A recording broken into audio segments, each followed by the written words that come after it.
welcome to the Exposing Deception podcast. I'm your host, Brian DeLore. I thank you all for tuning into the program this evening. And on to tonight's program, I'm just going to be giving my observations on current events. That is, if I can speak. The current events taking place are, of course, the most popular at the moment is the general election, the Black Lives Matter movement, and shooting last week in Baltimore of a black female thug who threatened the police and was killed by the police because she would not surrender and had pointed a gun at them and had fired some rounds at them. So she pointed her gun at a police officer and told him, "If you don't leave, I'm going to kill you." And so they at that point, they had been negotiating with her for several hours, and eventually negotiations broke down and the police were forced to take her life. And I'll be talking about that. So those are the three current events that are most popular at the moment. And I want to start really with the Black Lives Matter movement. These protests that are being held that make absolutely no sense whatsoever. I want to say that the Black Lives Matter movement was born out of Ferguson, Missouri. The foundation of the movement is based upon a lie. It's just the foundation is a lie, and so the rest of it is nothing but a lie. Because if you really want to protect black men, then black men need to stop shooting other black men, because there is no disproportionate shootings by white police, of black men. In fact, the opposite is true. More white men are killed by police officers than are black men. So there's something wrong with this. There's more here than meets the eye, and this really boils down to a bunch of ignorant, illiterate morons who are being brainwashed by the mainstream news media. Every time a black man is looked at the wrong by a police officer, it's considered to be police brutality. And if you just watch the videos, because most of this is captured on video somewhere these days, somebody has a video camera. If it's not on the part of the police uniform, then someone nearby is recording it on their cell phone. And most of these shootings, not all of them, are justified. But there have been cases where the shootings were not justified. And as far as I know, in all of those cases, justice was served. Police officers who didn't do their job, or who executed a black man for absolutely no reason. In fact, it just happened the other day, I believe. A police officer was sent to, I think, 11 years in prison because he used lethal force when he had an opportunity to use non-lethal force. So in that particular case, they found him guilty. Well, they should. I mean, if a person is charged with the responsibility that police officers are, then they need to take that responsibility seriously. And, if they're not doing that for whatever the reason, then at the very least they should be fired and have their certification taken away.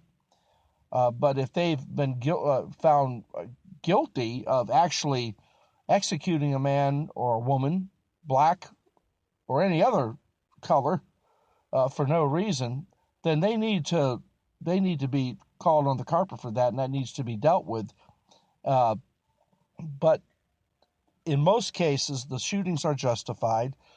Back in July, there was 2 shootings, basically back to back, the 5th and the 6th of July of this year. On the 5th of July, Alton Sterling, I'm sorry, mispronounced his name. Alton Sterling in Baton Rouge, Louisiana, was killed by 2 white police officers. They were called to investigate an incident where a homeless man had actually called the police and reported that a man had pulled a gun on him. The man was Alton Sterling. So when the police arrived, Mr. Sterling refused to obey any of their commands, refused to cooperate whatsoever. They tased him. It didn't work. Then they de-escalated the force and took him to the ground. And it was at that point that they discovered that he had a gun in his pocket, which was the original call. The homeless man said that Mr. Sterling had pointed a gun at him. So when they saw the gun, they told Mr. Sterling not to move. You can see it very clearly on the video. The gun was in Mr. Sterling's right hip pocket. Mr. Sterling's right hand, they couldn't get his hand and hold it down, and so he was free to move with his right hand. And if you watch the video very closely, Mr. Sterling lowers his hand towards his right hip pocket, and is at that point that the police shoot him. Okay? So, in my opinion, that was a justified shooting. The one in Minnesota, the very next day, of Philando Castile, I'm not so sure about what has happened there. Mr. Castile was a working man. He worked at the local school in a cafeteria. He'd worked there for 15 years. Now, if you research Mr. Castile, you'll find several things about him. Number one, he had a problem obeying traffic laws. And he also had bought into this Black Lives Matter nonsense. And, in fact, there was a comment just hours before he killed from his sister on Facebook where she mentioned Mr. Sterling's death. And I don't remember the exact quote, but it was the usual nonsense that the police are hunting us down and this, that, and the other. So, anyhow, ironically, just a few hours later, Philando Castile was killed the same way. Now, according to the original story told by his girlfriend, I forget her name, Diamond Reynolds, what's her name?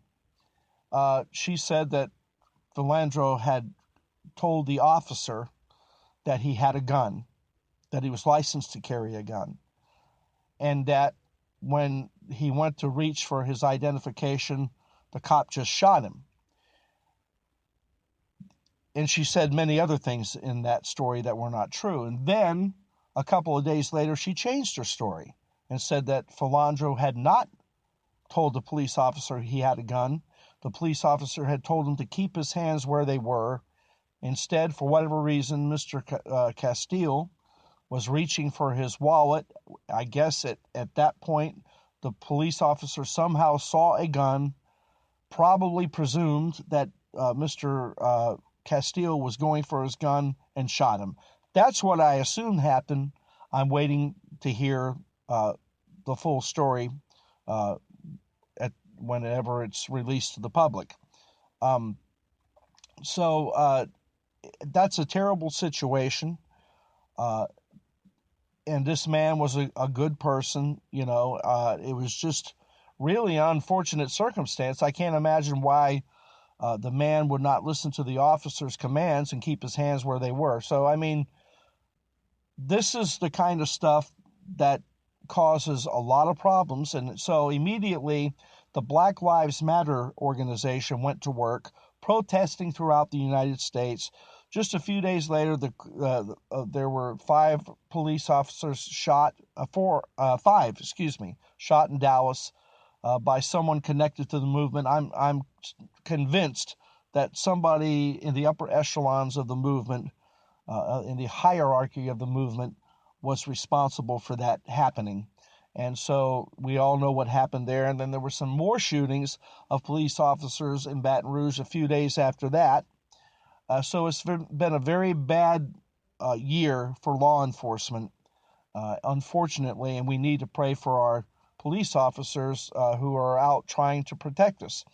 But the strange thing about the Black Lives Matter movement, as I just told you a few minutes ago, was based upon a lie. It all started with the Michael Brown shooting by Officer Darren Wilson in Ferguson, Missouri. And Mr. Brown, everyone claimed that he was such a great guy and he was doing nothing wrong, and hands up, don't shoot. And we have eyewitness testimony to the contrary that said Mr. Brown, first of all, we know he robbed a convenience store, and then he was confronted by a police officer going down the street. He at some point reached into the officer's car and tried to grab his gun and assaulted the officer, at which point the officer, he managed somehow to get this man off of him, and this was a big man. And one thing led to another, and Mr. Brown repeatedly charged the officer, and the officer was forced to shoot him and kill him. And so the officer was exonerated. So this was a justified shooting, but this is where Black Lives Matter originated, from the Ferguson, Missouri shooting. So they're protesting the death of a thug, okay?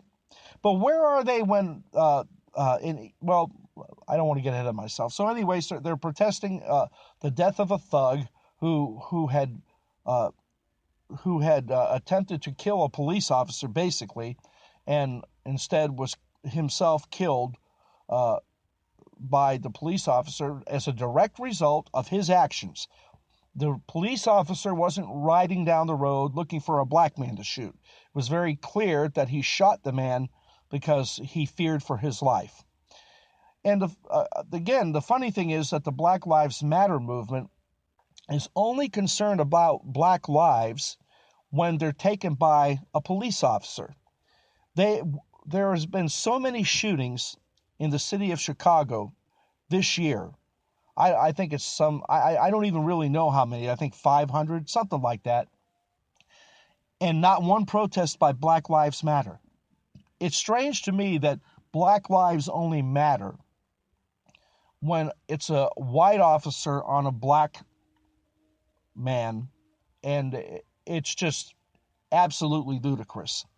And the idiots that run around protesting these incidents are nothing but a bunch of illiterate morons. If you've ever heard them speak, they're nothing but ghetto snipes. That's all they are. They live in the ghetto, and they have nothing better to do. They don't work, so they go out and protest. And then, of course, in their infinite wisdom, they go out and destroy their own communities. They are basically, in some cases, they run around committing vandalism and all sorts of other crimes with absolutely no intervention from the police. I've seen several videos where people have run them over with their cars. They block the highways, and so in some of these protests anyway, and the people are not going to be surrounded and have these monkeys jump on their car and break their car and damage their car. In some cases, they try to tip over the car, and these people are law-abiding citizens who work. They pay for their things, and then they have some bunch of lunatics jumping on their car and destroying it. And who's going to help them? The police? Are they going to be compensated? No. So instead of suffering at the hands of these ignorant morons, they just plow them over with their cars. And I can tell you, I really enjoy those videos.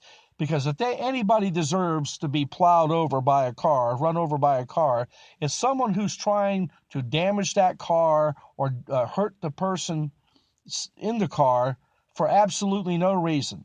They're going to take it out on people driving down the street, what they believe happened to these people who were shot by the police. It doesn't make any sense, but that's what they do. And then when you see them on, let's say, Fox News or whatever, they do put the most articulate of the bunch at the forefront. I mean, these are people who are college educated. But even when you try to talk to them and they're on, let's say, Fox News, you can't talk to them. The minute you begin to present facts, they begin to scream. And the more facts you present, the louder they scream. Because they can't take the truth. They don't want the truth to be told. What I'm telling you right now is the truth. These people are doing themselves a disservice. They're doing their communities a disservice. They're not helping anybody by using violence to try and make their point. Now, if they protest peacefully, well, I think they don't have any reason to protest, but at least if it's peaceful, you can't stop them. They have that right in the Constitution, just as long as it's peaceful, and certainly as long as they're not blocking highways and they just want to protest, well, let them protest. But if it gets out of hand and it gets violent, something should be done about it. And, of course, our president, who also is a black man, okay, and that should say it all right there. I mean, these people are claiming that they're oppressed by the white man, and the white man has enslaved their ancestors. Well, nobody's been enslaved in hundreds of years in this country. In fact, the black man never had it so good in this country. As I just said, we have a black president. Black men have the same opportunity as white men.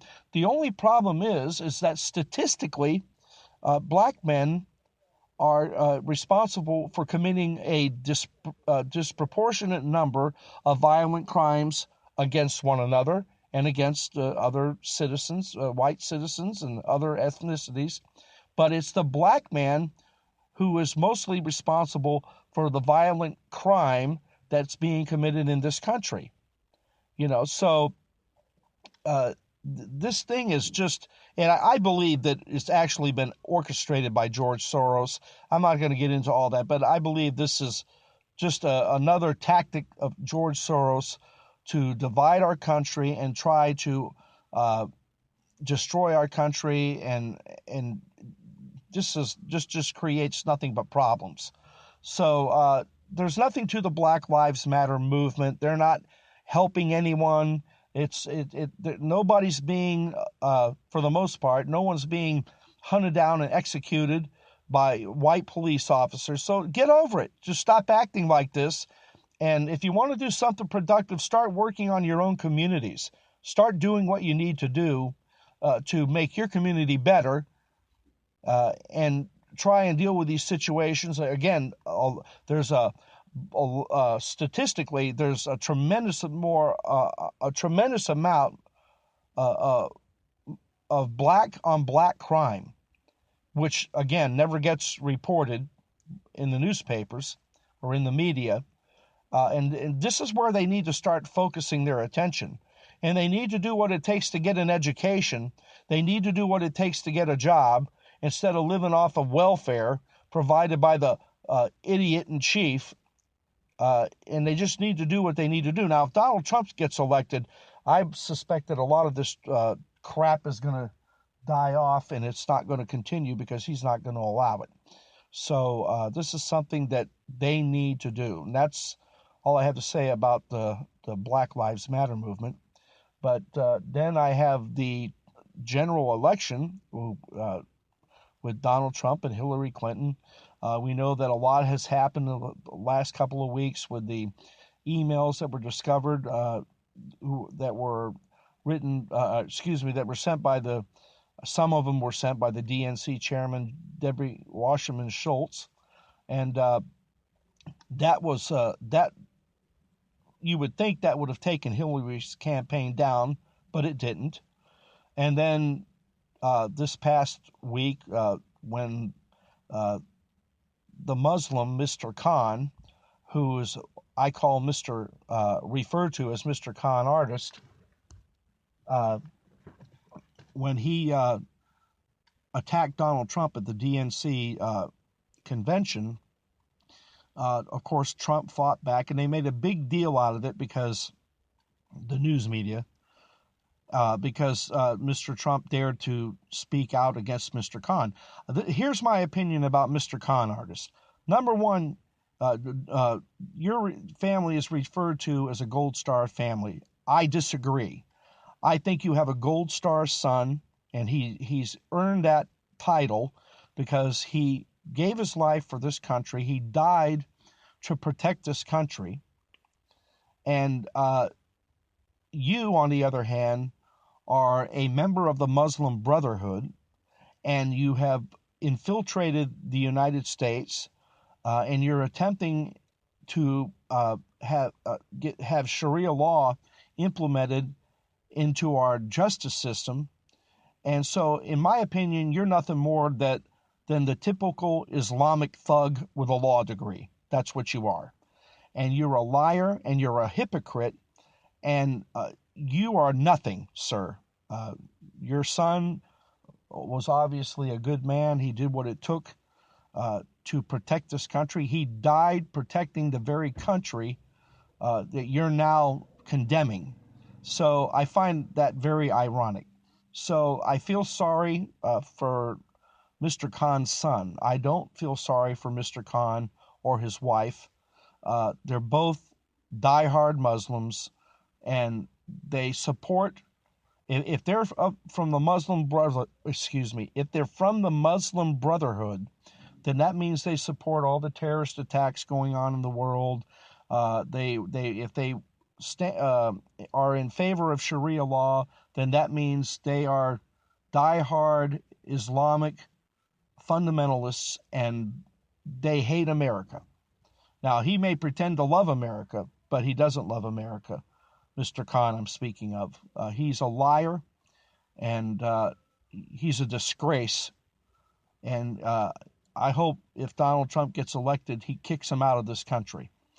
And so that's what I have to say about the Mr. Khan situation. Now, when it comes to, well, let me back up a little bit. Mr. Khan, I'm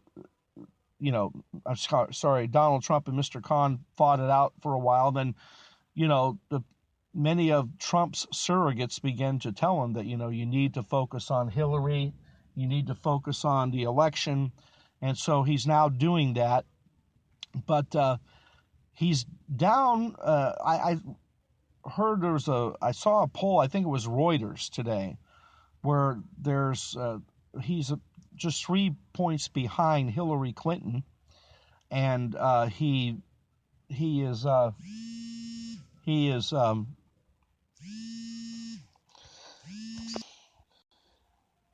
every time I do this podcast, somebody has to call. He is behind Hillary Clinton in the polls, but like I said, Reuters has him only behind by 3 points, which is within the margin of error. And so if it's within the margin of error, then you can say it's a statistical dead heat. But I can't even believe that Hillary has any supporters. After everything she's done, I just cannot believe that anyone would pay any attention to this woman. She should be booed off the stage and sent home. She should be sent packing. She's a joke, and she's a liar. She lies about everything. That's a proven fact. Okay, so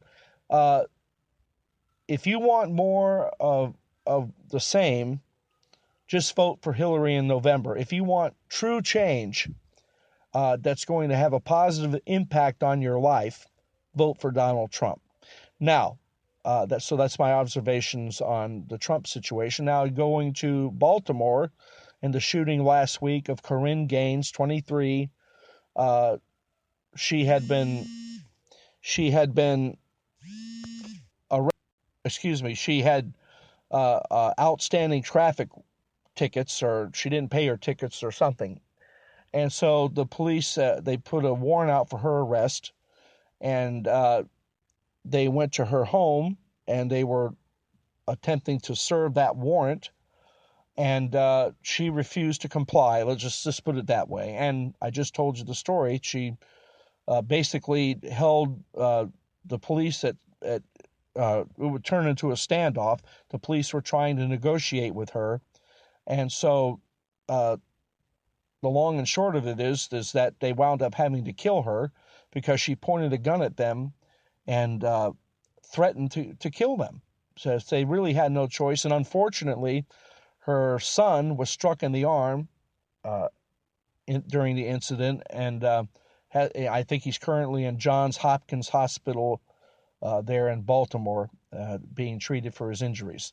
Let me just say this, that Corrine Gaines is no victim.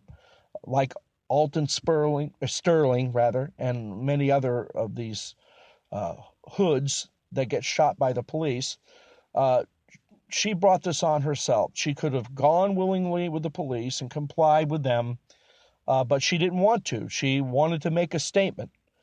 She was another diehard Black Lives Matter supporter, and so she hated the police. There's a video, by the way, circulating on the internet of an encounter she had with the police while she was driving. You can look that up, and you'll see that she was very verbally abusive and just very nasty. And so anyhow, she brought this on herself. I'm sorry that her son had to witness it, but the reason her son witnessed it is because she kept him with her, okay? She kept him with her, and he had to witness his mother being killed. If she thought nothing of her son, but she thought of everything of supporting the Black Lives Matter movement, even if it meant her own death. So, again, it's her fault. I'm sorry her poor son had to witness his mother being killed. And now they've released a videotape of the son's account of what happened that day, which differs from the police account of what transpired that day. And so now we have to wait and see how this all turns out. But I'm quite certain, and he's being his aunt is the one who recorded this interview. And so he tells it that a story that the cops broke down the door. Now, I don't know if they broke down the door. According to what I've read, they said they didn't. So, again, we have a conflict and testimony here that has to be addressed, and we'll see what happens. But in the meantime, I'm reserving judgment. This woman was a Black female thug, and she got exactly what she deserved, and I have no sympathy. And as for all the Black Lives Matter morons marching and protesting in the streets, if they resort to violence, I hope every one of you who do that are killed in whatever way possible, whether it's by being shot, whether it's by being run over with a car. I am sick and tired of this criminal mentality that's permeated and taken over the Black African American community, let's put it that way. And I have no sympathy for anyone who does not obey the police, that does not obey the law, and who attempts to fight the police, attempts to grab their guns, attempts to shoot them. If that is the case, then in my opinion, that individual or individuals, if they are shot by the police and they die as a result of their injuries, they got exactly what they deserved, and may they all rot in hell. And with that, I'm going to go ahead and close out the program. And I thank you all for listening. And I'll be back probably tomorrow with another program. Not certain of what I'm going to speak on tomorrow, but you'll find out. And I hope this message has been a blessing to you, and I thank you very much for listening. And, of course, if you want to go to my website, the website I'm now using is worldwideendtimeradio.com. I have materials uploaded there that you can avail yourselves of. I'm quite certain that you'll find these materials to be a blessing. There's also, I direct everyone to my links page because I'm linked up to a lot of really good websites that I think you'll find very helpful and useful in learning about the Word of God and world affairs, current events, and there's just so much on this website. I think you'll really find it to be a blessing. And then, of course, if you're so inclined and you wish to donate to this ministry, you can go to the donate page and follow the instructions there and donate. And of course, a donation of any size will be greatly appreciated. So with that, I'm going to go ahead and say good night. I thank you all for listening. And as always, I leave you with this reminder to keep the faith and defend the truth. Have a good night, everybody.